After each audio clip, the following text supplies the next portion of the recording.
Je l'ai confirmé à plusieurs reprises. Et je le confirme aujourd'hui encore. Nous avons envoyé les éléments hors du pays. Nous l'avons envoyé particulièrement dans 2 pays, dont la France.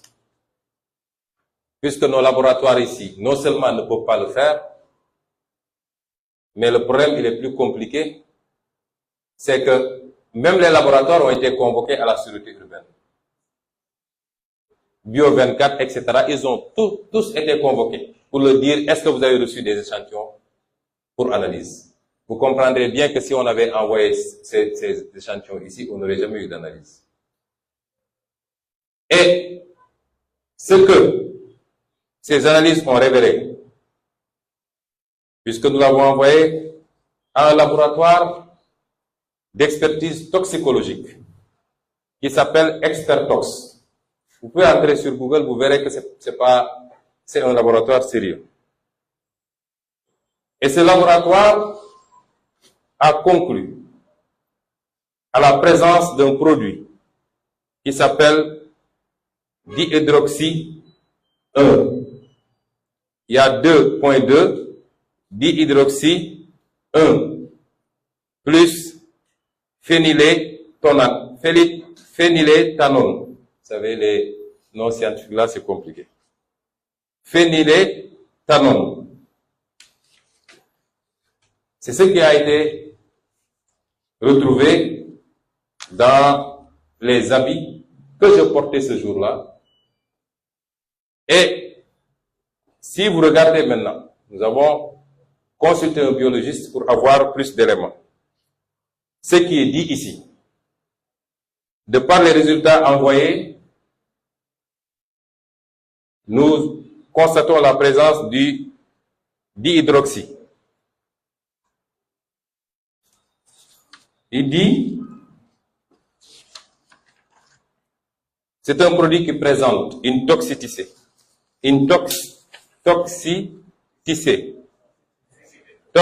Toxicité. 2 points. Intoxication aiguë en cas d'ingestion orale, 100%. Provoque une irritation cutanée liée à l'activité corrosive, 100%. Provoque une sévère irritation oculaire, voire grave, 100%. Peut irriter les voies respiratoires. On note une familiarité par rapport à l'acétophénone. Donc, il est possible, de par le contexte que vous avez expliqué, que le produit initial soit un dérivé, notamment le chloroacétophénone, communément appelé gaz CN, qui est un gaz anti-émeute, qui de plus en plus est remplacé par le gaz CS ou les dérivés du capsicum à cause des effets toxiques qui peuvent être néfastes. À forte concentration dans un espace confiné, il a été décrit des cas de létalité en rapport avec une intoxication aiguë, notamment le décès survient dans les suites immédiates de l'exposition avec des lésions d'œdème aigu du poumon, voire d'hémorragie pulmonaire. Voilà le produit qui nous a été aspergé ce jour. Et je vois d'ici ce qu'ils vont dire. Oui, il n'a qu'à prouver que ce produit-là a été aspergé. Nous avons les vidéos, heureusement. Nous avons la vidéo. Au moment où nous aspergeons ce produit, ils avaient réussi à éloigner tout le monde. Il n'y avait que les éléments de la BIP et du GIGN autour de la voiture. Et vous avez vu qu'on dit que c'est un gaz qui est utilisé comme anti-émeute. Qui peut utiliser un gaz anti-émeute ici? Qui dispose de ces produits toxiques ici? Vous croyez que ça court les rues et que le citoyen lambda peut l'avoir? Quand ça se faisait, il n'y avait que les éléments de la police et de la gendarmerie nationale autour de la voiture.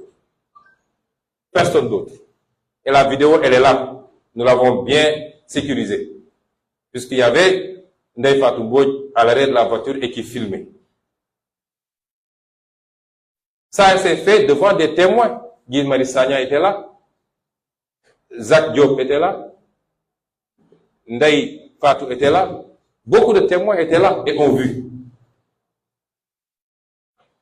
La deuxième chose, ce produit, ils vont dire que nous n'avons pas respecté la procédure, parce qu'il y a une procédure avec des scellés, des ceci, des cela.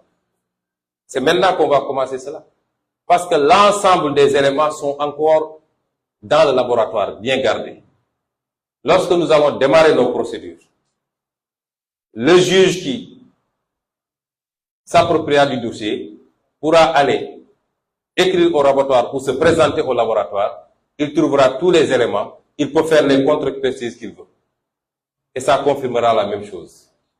Et c'est pourquoi je dis qu'il y a une tentative d'analyse, d'assassinat. Que je considère, j'ai pas dit meurtre. Parce que la différence juridiquement entre l'assassinat et le meurtre, c'est la préparation, la préméditation même. Je considère que c'était prémédité ce qui s'est passé. Parce que nous asperger de ce produit dans un endroit clos, comme le dit le document, c'est-à-dire dans une voiture fermée. L'objectif qui était recherché, c'était de nous assassiner. Et ceux qui l'avaient fait avaient tous porté, eux, des masques. Nous n'en avions pas. Et c'est pourquoi nous allons traiter ce dossier comme ça se doit. Les avocats, aujourd'hui, les actes à poser, et nous les poserons. Ceci a entraîné des conséquences en matière de santé. Tous ceux qui me connaissent et qui m'observent s'inquiètent de ma santé. Effectivement, je suis d'une santé très fragile depuis quelque temps. L'IRM qui a été réalisé également a révélé des choses qui peuvent prêter à inquiétude au niveau cervical. Au niveau du cerveau, c'est beaucoup plus approfondi. Mais avec la dictature de Macky Sall, qui aujourd'hui nous empêche de sortir du territoire, nous sommes obligés de gérer. Mais je voudrais dire à tout le monde que je tiens Macky Sall pour responsable de tout ce qui pourrait m'arriver. Et je demanderai à tous mes proches, politiquement, familialement, et toutes sortes de proximité, de se donner les moyens de rendre tous les coups qu'on nous a donnés si ça continue comme ça. Je l'avais dit, c'est ça le sens du Gatsa-Gatsa. Nous ne pouvons pas être dans un pays où Macky Sall pense que lui, son fils, sa femme ont plus droit à la sécurité, à la vie paisible que tous les autres. Je suis père de famille. J'ai des époux, j'ai des enfants. J'ai droit à ce minimum. Et depuis des semaines et des mois, tout le Sénégal assiste à cette persécution de Macky Sall, prolongée par Antoine Diop, Ismaël Madior Fall,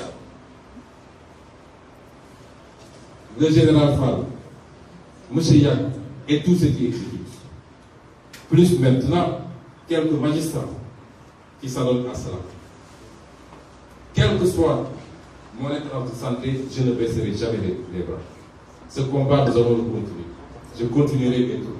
Je continuerai mes activités jusqu'à la fin parce que nous sommes engagés pour cela. C'est un sacerdoce.